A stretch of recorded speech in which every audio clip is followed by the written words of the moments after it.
Encuentro, enfoques y contrastes de ideas para la construcción de una ciudadanía informada, inclusiva, con justicia social y participación democrática.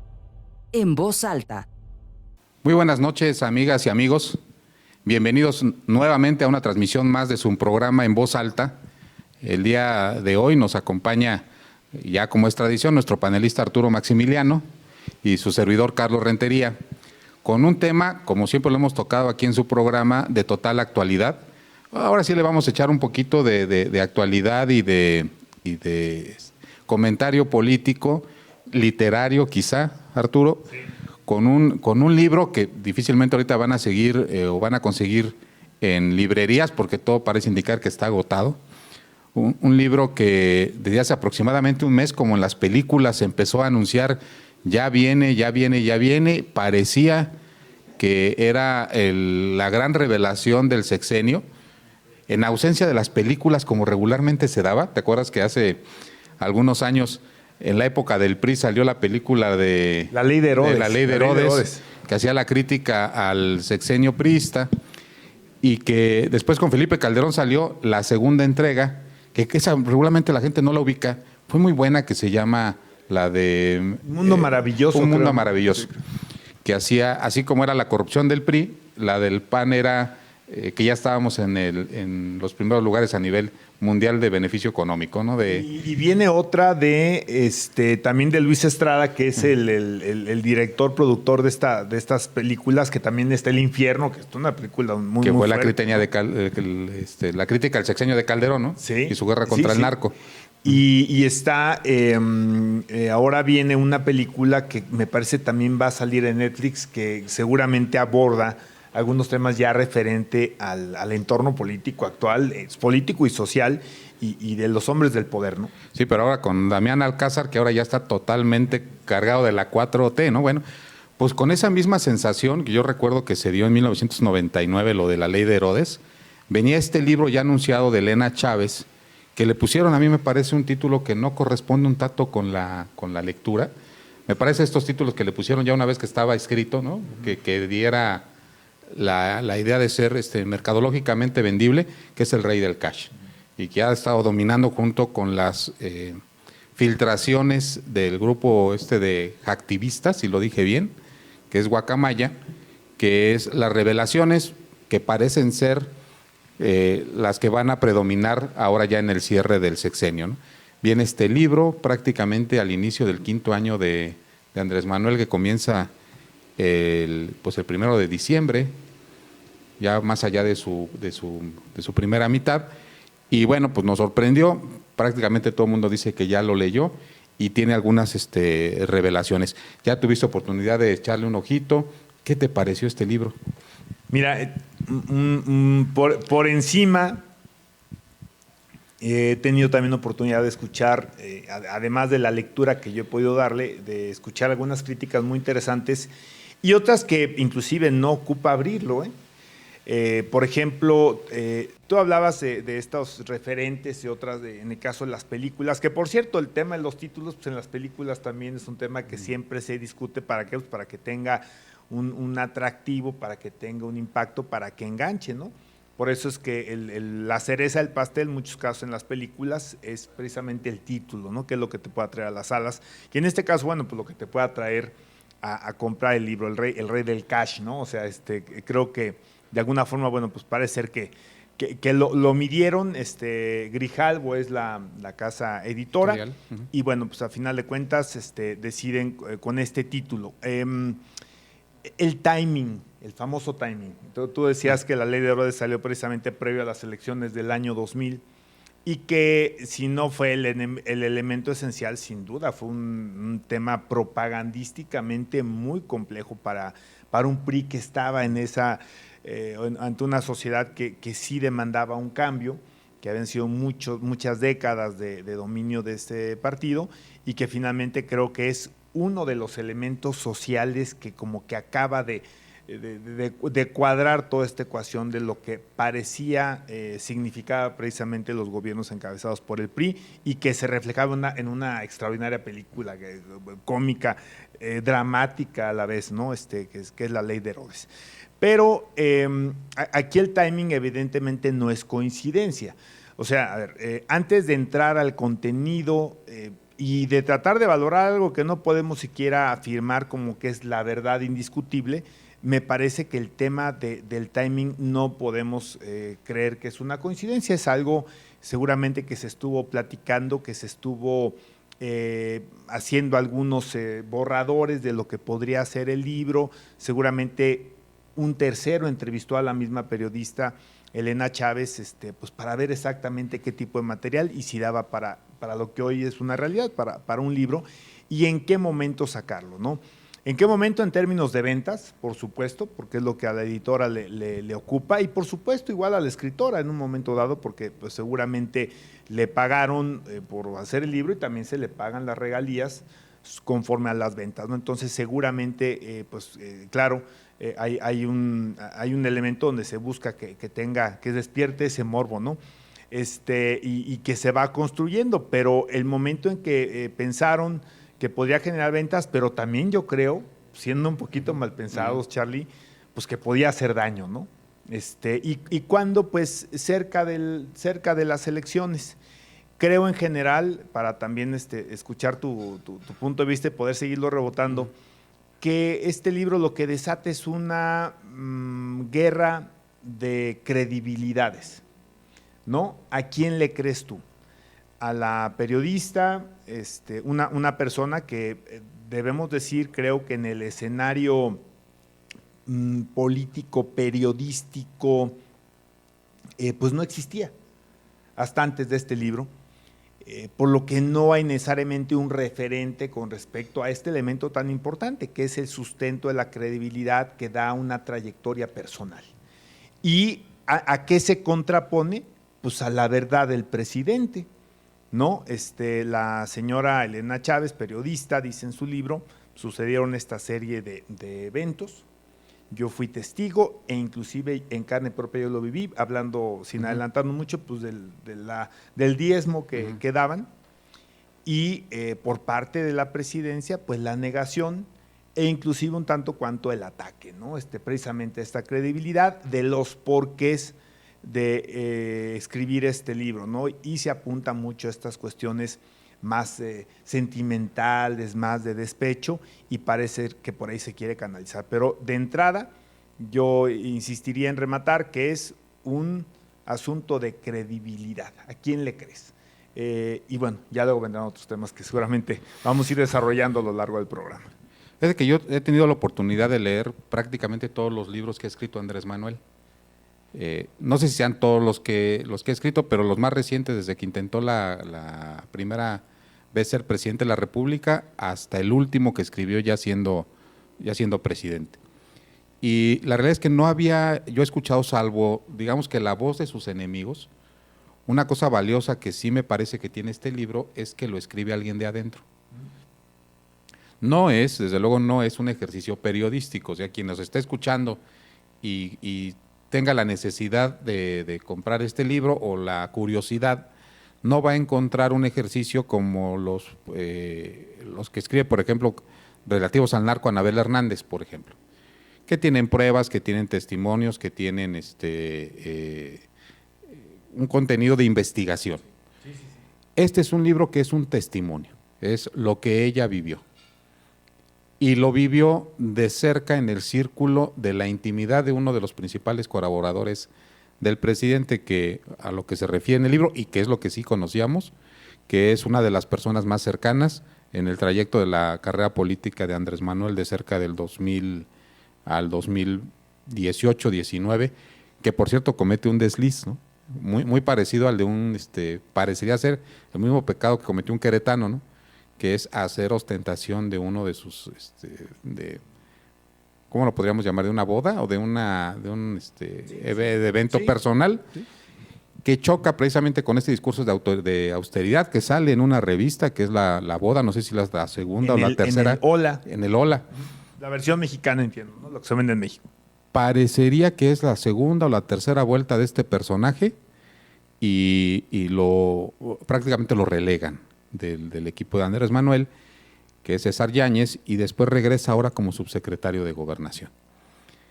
Y entonces es un testimonio, digamos, diferente a un ejercicio periodístico de alguien de adentro que nos dice y nos confirma, o por lo menos le da una teoría.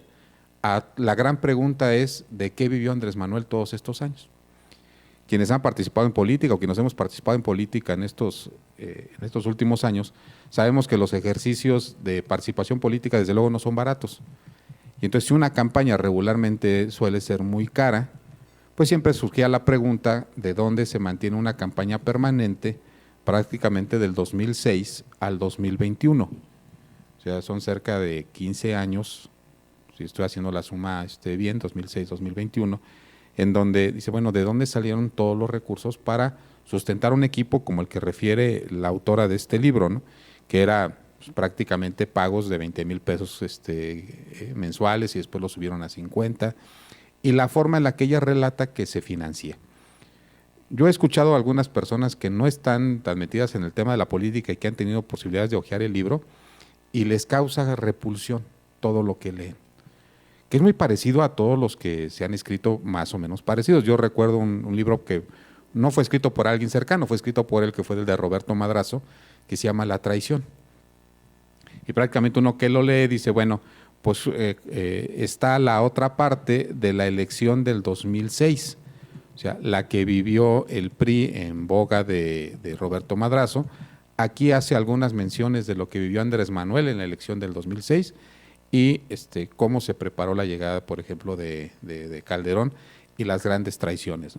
Entonces, a mí me parece un testimonio interesante que abona y trata de contestar algunas de las principales preguntas, es de dónde salió el dinero.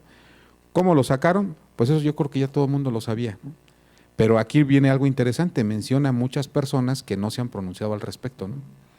Y que me parece que yo creo en los próximos días o en los próximos meses vamos a empezar a encontrar, o dos cosas, tú eres abogado, a lo mejor nos podrás decir si esto viola algún tipo de derecho de los que ahí menciona, o les da la posibilidad de decir, pues sí es cierto, o no es cierto. Yo he escuchado pocas declaraciones, ¿no? ¿Será que en esto el que calla otorga? O el que acusa tiene la carga de la prueba, ¿no? También, porque, no, reitero, o sea, no y no demerita, por supuesto, la valentía, porque claro que se ocupa, pero pues esto no hace ningún tipo de prueba, es un... no quisiera decir que es una novela histórica, ¿no? Donde se inventan inclusive algunos diálogos, algunas cuestiones, pero me parece que pues tampoco hace prueba, ¿no? Eso es lo que ella dice, lo que podría, me parece, en un momento dado tener mejor elementado. Bueno, si ella fue parte de estos diezmos, pues a lo mejor ella tendría alguna forma de probarlo a título personal, pero parece que ni eso, ¿no? Entonces, por eso yo insisto que es un tema de credibilidad, donde además se marca algo que tú bien decías, Charlie, el tema de que se escribe por alguien de adentro y que esto a lo mejor empieza a generar, no sé qué tanto apetito tengamos los mexicanos luego por libros, aunque el morbo siempre es grueso, ¿no? Uh-huh. Pero en Estados Unidos es muy común. Yo debo recordar ahorita por lo menos 2 o 3. De hecho, Jared Kushner, el yerno de Donald Trump, acaba de sacar su libro, ¿no? Donde narra en algunos pasajes, pues situaciones, enfrentamientos, alejamientos de su propio suegro, siendo él y su esposa, la hija de Donald Trump, pues de los principales consejeros, asesores, personas que generaban influencia o que se les encargaban asuntos por parte del presidente, y ha habido otros muy importantes que han escrito memorias con respecto a lo que han vivido en el entorno. Ahorita solamente voy a mencionar de Donald Trump, ¿no? Se me ocurre que habría más gente que podría aportar algo a lo que plantea Elena Chávez en este libro y que yo la he escuchado llamarlos.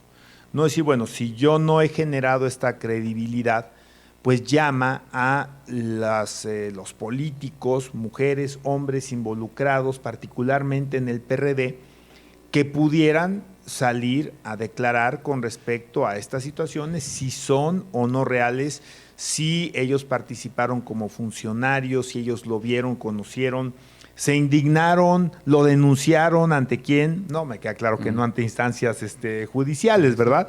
Pero si alguien más va a salir adelante a pues a corroborar estos temas. Y hay mucho que decir, o sea, no solamente es Elena Chávez, sino otras personas que podrían en este tema ya literario, de una especie de elemento de revelaciones que creo que llegan a ser sanas, ¿no? Cuando están bien documentadas y cuando están perfectamente acreditadas. Pues yo estoy pensando en 3 personajes de rebote, ¿no?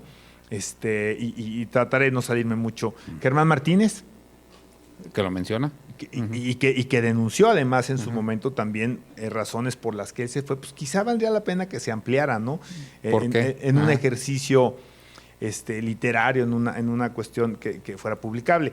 Carlos Ursúa, ¿no? Que ha dado entrevistas y que ha dejado entrever algunos temas, algunas o decisiones en las que no estuvo de acuerdo, ¿no? Claro, ¿cuáles ejemplo, fueron? ¿no? ¿Por qué? ¿Cuáles eran los datos duros, los elementos, ¿no? Lo que luego a veces tanto se le critica al presidente, pero que no ves también del otro lado que haya un planteamiento tampoco muy, muy bien sustentado. Y ahora Tatiana Cloutier, aunque ya reapareció políticamente dejándose fotografiar con la jefa de gobierno, pero ella sale hablando de una serie de personajes que rodean y que cooptan al presidente y les llama de una manera despectiva. Ahorita no recuerdo no sé si tú recuerdas cuáles son los términos, pero bueno, a lo mejor esto que hace Elena Chávez, reitero, al margen, y ya meternos ahorita a los temas que toca, bueno, a lo mejor esto podría en un momento dado dar pie a que otros se animaran a escribir y lo hicieran, lo digo con todo respeto a este libro, pues con más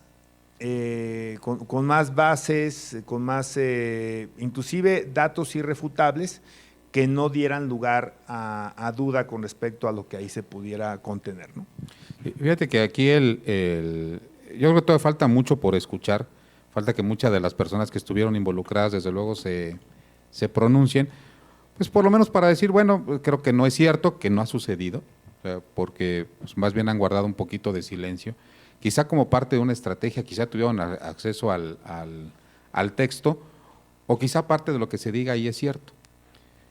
¿Qué sí checa con la realidad? Ya hablando de puntos muy interesantes. Tú recordarás que inclusive, no sé si haya sucedido en el PAN, en el PRI, sí lo teníamos en aquel entonces, los funcionarios públicos estaban obligados a darle al PRI un porcentaje de su salario, y estaba en los estatutos, ¿eh? O sea, esto de que se refiere en el libro de que todo mundo ponía de los empleados de confianza, y sí lo establece así en el libro. En el PAN estaban las cuotas de militantes y las cuotas de funcionario público. Pero eran situaciones jurídico internas de los partidos políticos. ¿Cuál era el mecanismo? Sí me tocó a mí conocer de mecanismos, porque aparte creo que no sería tan ilegal. Si tú eres trabajador de una administración y tú firmas un contrato de mandato con otra entidad, llámese inclusive un partido político, tú puedes decir que parte de tu salario sea remitido a quien tú consideres. De hecho, Charlie, en la práctica, si mal no recuerdo, al menos así se hacía en el PAN, es decir, se hacía el descuento previo. O sea, había un proceso, yo diría, bancarizado, ¿no? Inclusive con respecto al descuento. Y yo diría que es inclusive hasta transparente. O sea, tú eras funcionario, tenías un compromiso con tu partido político, firmabas un mandato y le decías a tu patrón, que era el gobierno, de mi salario descuéntame tal porcentaje y entrégaselo a fulanito de tal. ¿Por qué ya no se consideran recursos públicos? Porque ya es tu salario. O sea, ya no es un concargo, aunque el cheque saliera directamente de la dependencia pública hacia un partido político, se ve mal, pero creo que era jurídicamente válido. Cuando empezó a estar criticada esta forma, porque se decía que directamente se transmitía el dinero de la entidad pública a los partidos políticos, empezaron a deformar el proceso. Y entonces ahora sí, entrégamelo en efectivo que ya parecería más bien un acto de extorsión, porque tenías que estar persiguiendo a los funcionarios públicos cada 15 días para que una vez que cobraran su quincena te lo entregaran, y desde luego la parte de manejarlo en efectivo tenía un problema de discrecionalidad y de poca transparencia. Y otro de los mecanismos que refiere el libro, que también es checa, digamos, con el tema de la realidad, es la utilización de empresas fantasma. Estas empresas que se constituyen, que cobraban al gobierno, que les caía el dinero y que de ahí lo volvían efectivo y que se entregaba para los fines políticos. Eso que en su momento también sirvió para el tema de la estafa maestra y de los escándalos ahí en Coahuila y en el estado de Veracruz, y que ahora pues todas las administraciones siguen palideciendo o padeciendo de forma voluntaria o no, porque ahora ya no sabes si tienes si eres de la iniciativa privada o si eres del sector público, cuando alguien te está facturando y dentro de 1 año o 2 años se va a volver una empresa que no cumpla con sus obligaciones con el fisco, ¿no? Pero tuvo su génesis en este tipo de mecanismos que usaron los gobiernos durante mucho tiempo para poder sacar el dinero, por lo menos es lo que refiere el libro, ¿no? Y bueno, pues ya un comentario político, ¿no? Trata muy cercana la relación de Andrés Manuel con Marcelo Ebrard. Prácticamente en el libro no toca el tema de Claudia Sheinbaum, y me parecería que si la relación está como dice el libro que está, nos da una luz muy diferente de hacia dónde pueden estar los compromisos del presidente, ¿no? Bajo la premisa de que pudiera ser mayor los lazos, que ahí me enseñaron un dicho, ¿no? Dice que une más la complicidad que la amistad, ¿no? Parecería ser que de acuerdo a este libro tienen más historia Marcelo Ebrard y Andrés Manuel que Andrés Manuel con Claudia, ¿no? Y esto en un momento dado trataría de reforzar también no sé si esto es como una cuestión de coincidencias, ¿no? Parecería que los compromisos están ahí, ¿no? En un momento dado. Pero en fin, son cuestiones que no están totalmente claras. A quién termina beneficiando, a quién embarra y luego de alguna forma también lo remata, ¿no? Hay un pasaje ahí donde, dicho de ella, la campaña o el trabajo político de Andrés Manuel López Obrador, fuera ya el del gobierno del Distrito Federal, en pos de buscar la candidatura en el 2012, pero en competencia precisamente con su ahora canciller, donde al final de ese sexenio, que entran en una contienda entre ellos dos, la verdad es que me parece que bastante civilizada, pero donde finalmente gana el presidente, el actual presidente, pero o se anticipa, ¿no? a declararse ganador, cuando se dice que el que habría tenido la ventaja en esas encuestas era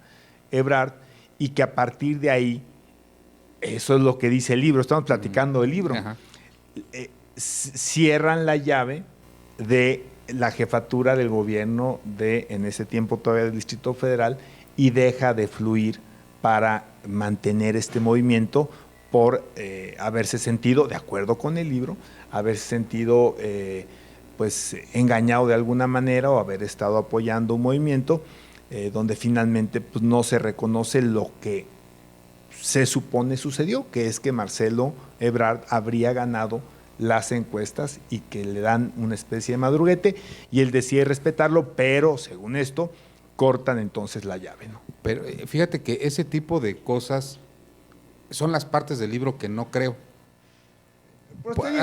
Es que empieza a ser una especie de novela histórica.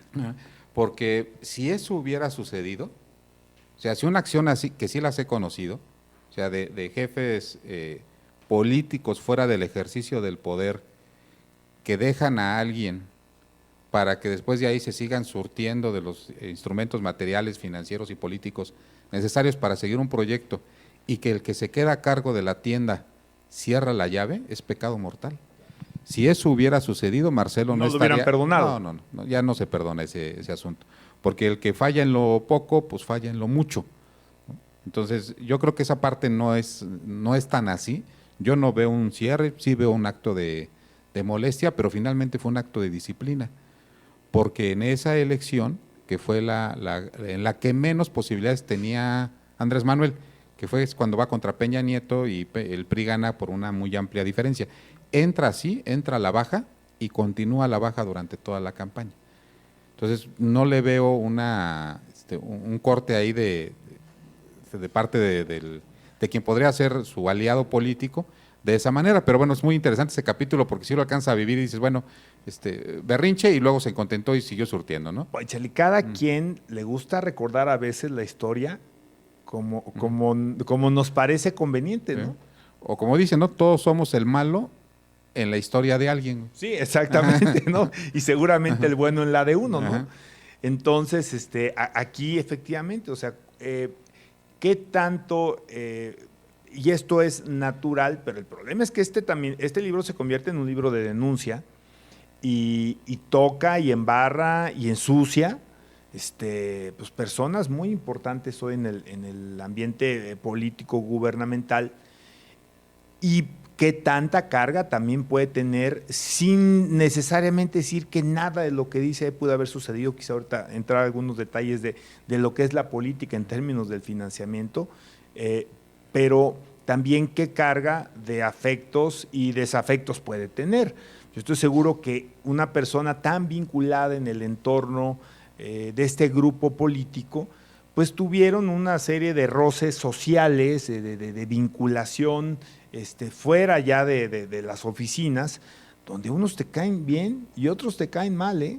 Y unos son más vinculados con tu esposo, pareja, ahora expareja, y otros no. Entonces, yo no puedo tampoco dejar de pensar que sí hay una carga emocional, que sí hay una carga de afectos y una carga también de odios, ¿no? Con ciertos personajes, y que entonces pues saldrán más salpicados, probablemente aquellos, o te acordarás más de esos pasajes, de estos personajes, y obviarás los de otros. Sí, bueno, pues a mí otra de las grandes frases de la política mexicana es, pues todo lo que digas puede ser usado en tu contra, ¿no? A mí me llegaron, y seguramente a ti también te pasó, cuando te hacían o presenciabas algún tipo de evento político, te decían cuando estabas en etapa de formación, ni a tu almohada, Arturo. O sea, ¿a qué se referían con la almohada, no? O sea, es decir, no llegues a donde te duermes y lo cuentes. Entonces, ¿por qué? Pues porque esa misma relación o esa que se tenga con la relación política o una relación personal no tiene por qué mezclarse. Me parece que hay un dicho, sea de paso, una experiencia en este libro de que las relaciones no son para siempre, y qué le estás contando en cierta temporalidad que tengas con una relación con una persona. ¿Qué cuentas en la alcoba, no? ¿Qué cuentas? Sí. Hay un libro, ¿no?, que se llama así Confesiones de Alcoba, o es una película, no me acuerdo, pero sí son enseñanzas para los nuevos jóvenes políticos que vengan por ahí. Decir, oye, pues ten cuidado porque una relación de 18 años termina en un libro de esta naturaleza, ¿no? No se vayan, continuamos con el comentario de este libro, El Rey del Cash. Regresamos al corte. Continuamos en voz alta. Continuamos en voz alta. Regresamos a su programa En Voz Alta con todavía este comentario del libro El Rey del Cash. Comentábamos antes de irnos al corte de que finalmente este es un libro en confesiones de una pareja que estuvo junta 18 años, que es una de las personas más cercanas a un hombre políticamente poderoso, y después rompen esta relación, y después de algunos años la expareja decide contar estas historias. Que veíamos a veces lo interesante de las confesiones de Alcoba, pero otro de los temas interesantes de este libro es que muchos de los comentarios vienen a afecto, como tú bien decías, a lo que esta persona conocía de su pareja. O sea, llevaba dos filtros, ¿no? El filtro de lo que le comentaba César Yáñez, lo que él interpretaba de lo que veía, y lo que ella interpretaba de lo que él veía. Entonces, me parece que tiene dos. Un poquito parecido al teléfono descompuesto. Sí. Reitero, sin demeritar para nada, con contenido. Yo no soy quien pueda ni corroborarlo, ni mucho menos negarlo, ¿no? En todo el libro, eso sí, habrá que checarlo, está impregnado este asunto de todos los años que estuvo esta dama junto con su pareja, Elena Chávez, y todo el resentimiento que fue acumulando. Porque todo parecería ser, desde luego no soy psicólogo ni pretendo serlo, pero empieza a decir, bueno, pues es que mi pareja se agachaba, mi pareja toleraba, mi pareja era muy servil con el poder, no hacía valer su opinión, etcétera, etcétera, como si fuera un asunto de que se doblegaban ante el poder, cuando los que hemos estado cerca de gente que ha ostentado algún tipo de cargo, pues esto es algo común. No le gusta a la gente que tiene el poder, pues que lo contradigas, ¿no? Hay otra frase que enseñaban en el primer curso de política, decía, el que se queja de Dios se aleja, ¿no? Es una forma de sobrevivir en la política que inclusive a mí no me gusta, pero a veces requiere una especie de talento, inclusive, ¿no? A lo mejor para agacharte finamente, ¿no? En el mejor de los términos, pero sí, efectivamente, esto puede generar una carga, como bien dices tú, de rencores que toca a lo personal, precisamente por ver a un ser querido que no está siendo a lo mejor valorado en términos de su aportación, de su sacrificio, lo que implica familiarmente, porque en la política evidentemente muchas veces quien se lleva el mayor desgaste, quien comparte una buena medida del sacrificio, pues es la familia, ¿no? Datos interesantes ya de análisis político del libro. Hay políticos que mudan sus equipos. Yo desconfío mucho de un político que hoy tiene un círculo y a lo mejor mañana cambia radicalmente con otro y así se va. Parecería ser que sí es una marca personal de Andrés Manuel, en la mayoría de los casos, por los nombres que leí,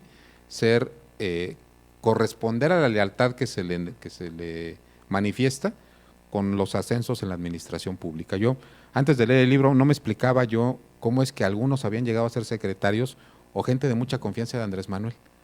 Pues ahora ya lo sé, ¿no? Ya sé por qué el director de Pemex es director de Pemex, por qué la secretaria de Desarrollo Social es secretaria de Desarrollo Social, por qué el coordinador de los superdelegados era el coordinador de los superdelegados.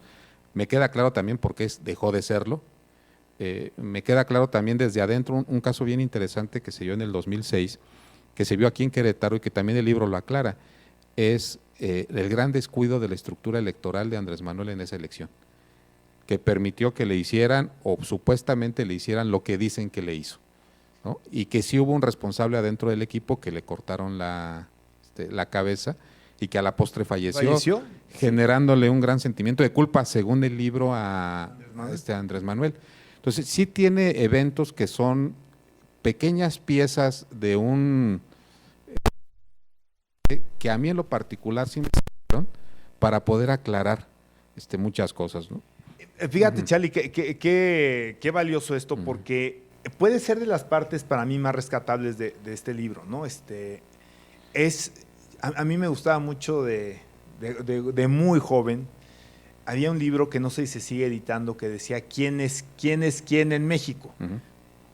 Y ese quién es quién en México en esos tiempos, pues solamente había políticos, ¿no? Quizá por ahí algunos líderes empresariales.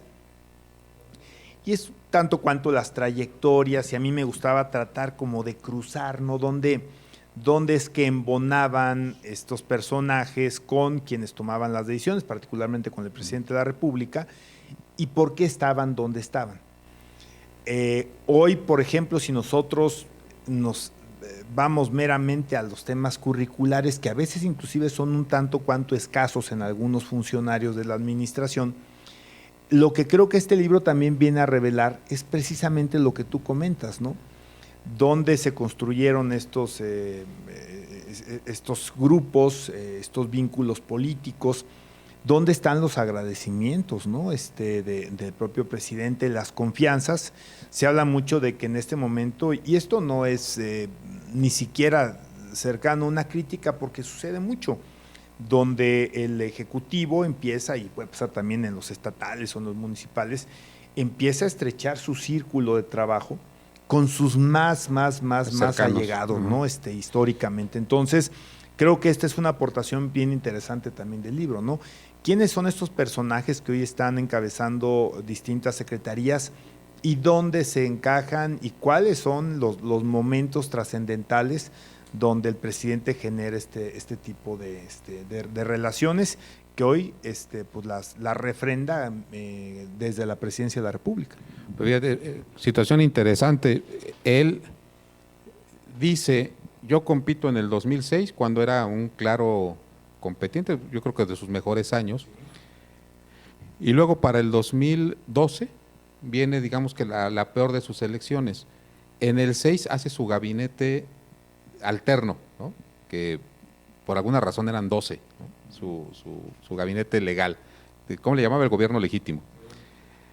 Y luego del 2006 que pierde la elección al 2012 que se vuelve a presentar en una condición totalmente diferente, muchos de ellos cambian.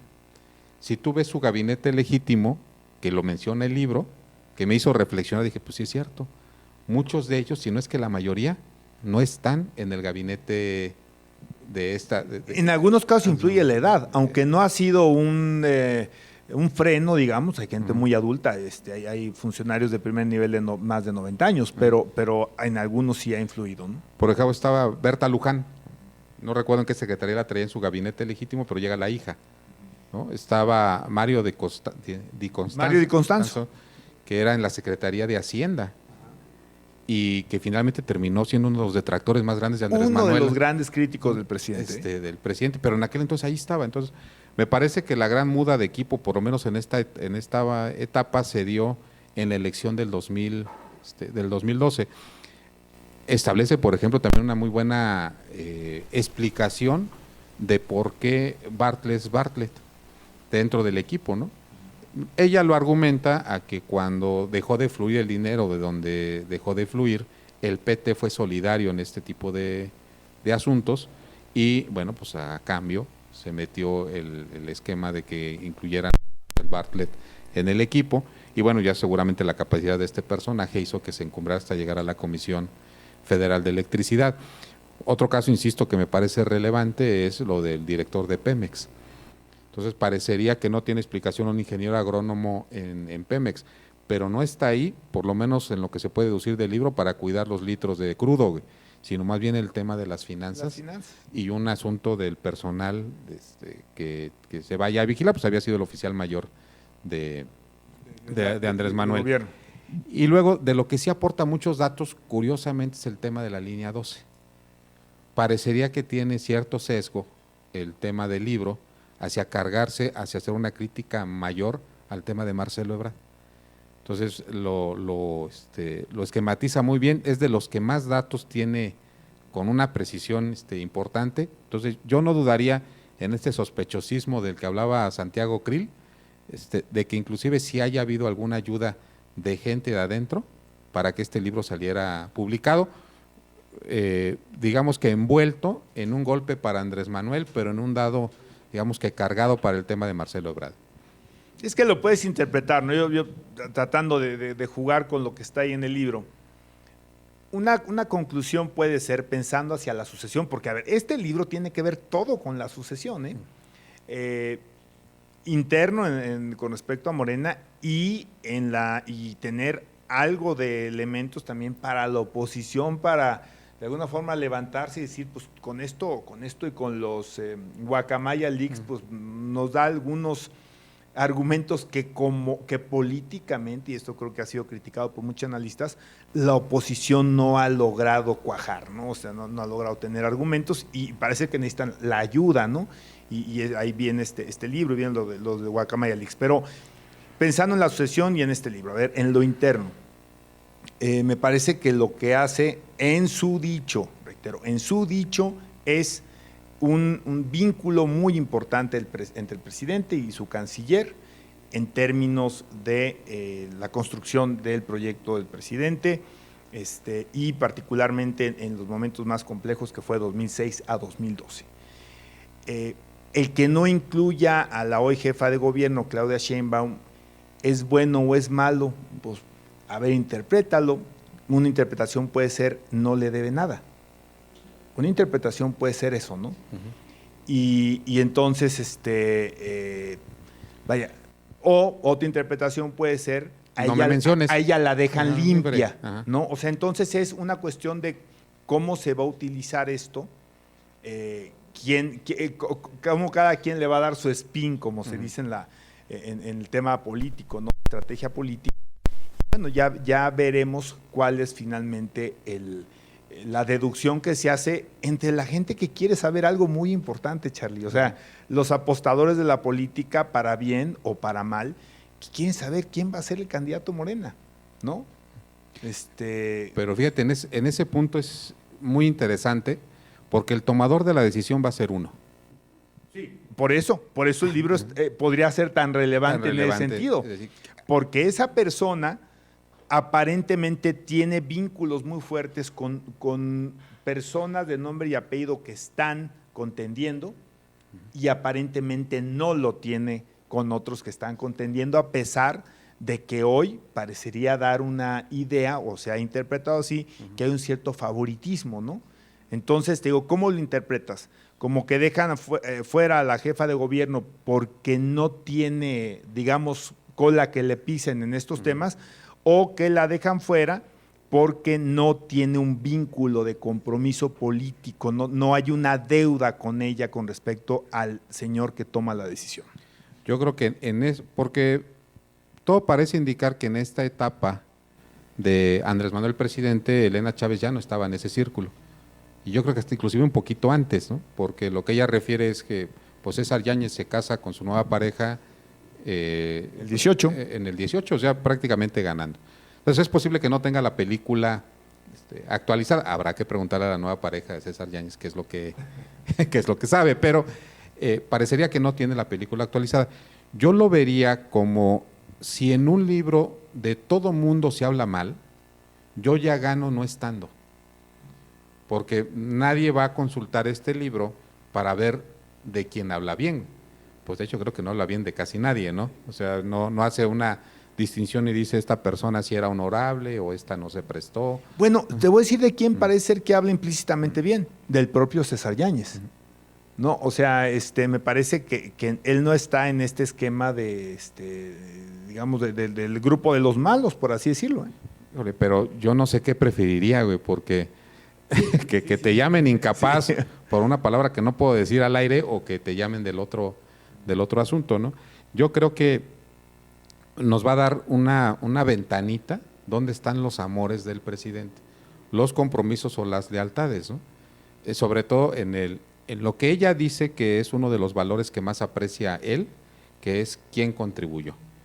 Es como aquello que enseñamos en finanzas de se puede mentir con casi todo menos con el dinero, ¿no? Entonces la persona que me quiere, la persona que me ayuda, la persona que me procura, es aquella persona que me provee. Que me provee, ¿no? Y si ese es el canal, entonces me parece ser que podríamos tener ahí algo muy interesante, ¿no?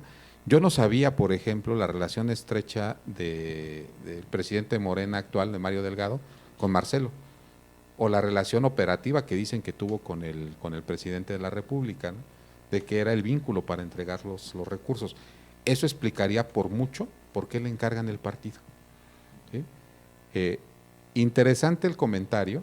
Hay algunos comentarios personales que me parece que están fuera de lugar en el libro, algunas insinuaciones que se hacen de parejas empalmadas, de relaciones ahí que estuvieron exactamente al mismo tiempo, pero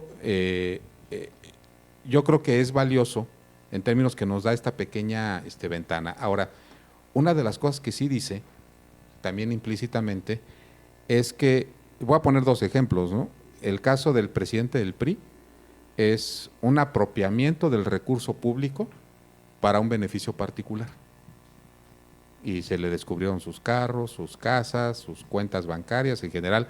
Parecería que lo que sustrajo del erario público es para él, ¿no? Y eso indigna. Pero acá lo que aparentemente se da nota es de que se toma el dinero público para un fin, para una causa, y que parecería que eso limpiaría el origen del recurso, porque no acusa a Andrés Manuel de enriquecerse.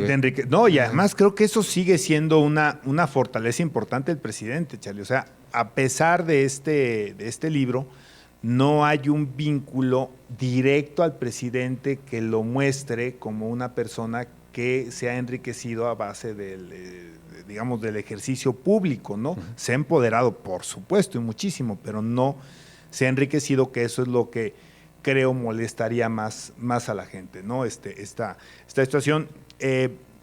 Quizá podría tratar de o intentaría ponerlo contra las cuerdas en términos de que no se sostuviera que ya no hay corrupción o que no se ha llegado a lo mejor a financiar este movimiento con algunas acciones que pudieran no ser necesariamente lícitas del todo, ¿no? Pero también nos revela otra cosa, Charlie, y con esto yo concluyo mi intervención, si me lo permites. También pone el dedo en la llaga en algo que nos hemos hecho, ya no voy a decir la palabra, pero volteado para otro lado desde hace mucho tiempo, esta falacia de nuestra ley, de nuestra constitución incluso, donde dice que en México se privilegia el financiamiento público. Eso es completamente falso, para efectos de electorales. En México las campañas se pagan con recursos privados. Y mientras no se empiece a verdaderamente tener un esquema que realmente haga posible la transparencia en lo que es una realidad, que es la aportación de recursos privados, pues vamos a seguir en una simulación que puede o no estar probada o puede o no ser real en lo que plantea este libro. Yo creo, y lo he dicho recientemente, que si no hay Estado de Derecho, no va a haber transparencia en las aportaciones, porque si tú le aportas a un candidato y pierde el candidato, así te va a ir. Uh-huh. ¿Por qué? Pues porque no necesariamente hay un Estado de Derecho, ¿no? Entonces es fácil brincarse la ley para castigarte, uh-huh, como el que te equivocaste de apuesta, ¿no? Entonces, fíjate cómo van ligadas, al menos en mi opinión muy personal, ¿no? No hay Estado de Derecho, no habrá transparencia en la aportación de recursos privados, que es con lo que se pagan las campañas. Pues mira, siguiendo esa lógica, yo creo que la principal fuente de financiamiento de los partidos es el dinero privado que se surte de favores públicos. O sea, porque cuando da una constructora para una campaña, pues evidentemente lo que está esperando… Valores entendidos. De ahí, del cuero correas, ¿no? Inclusive dicen ahí, oye, pues tú dame… Pero hay lugares donde es muy transparente, Charlie. En Estados Unidos, por ejemplo, las tabacaleras siguen siendo grandes aportantes de recursos a los congresistas o a los presidentes, candidatos a presidente de la República. ¿Cuál es su agenda? Pues conservar el negocio, ¿no? Pero es público, además transparente, el monto, el canal, insisto, los objetivos. Y otro detalle que es puramente económico, si tú quieres considerarlo frívolo, pero imagínate que en el futuro inmediato se llega a conocer que Elena Chávez obtuvo por la venta de su libro 5 millones de pesos, o 6 o 7, o con eso libró sus problemas económicos. ¿Qué crees que va a suceder con los que tengan información? Pues se van a empezar a acercar en una ley de oferta y demanda, las personas que tengan algo de información a escribir sus propios testimonios, ¿no? Porque un testimonio así pues lo escribes en una semana. Entonces me parece que eso va a ser un ejercicio de transparencia bien interesante. Si yo fuera asesor del presidente, le diría, bueno, no me preocupa este caso, ya pasó. ¿Cuántos van a seguir incentivados precisamente por el beneficio económico que se va a obtener de esto, ¿no? Y con camino a la carrera presidencial vamos a ver si aplica aquel dicho de que si une más la complicidad que la amistad, pues ya sabemos quién es el sucesor de Andrés Manuel, ¿no? Pero bueno, ahí hay un tema interesante que es la reforma electoral, porque aparte están pensando bajar el dinero a los partidos políticos. Gracias por acompañarnos en esta emisión más de su programa En Voz Alta. Nos sintonizamos la próxima semana.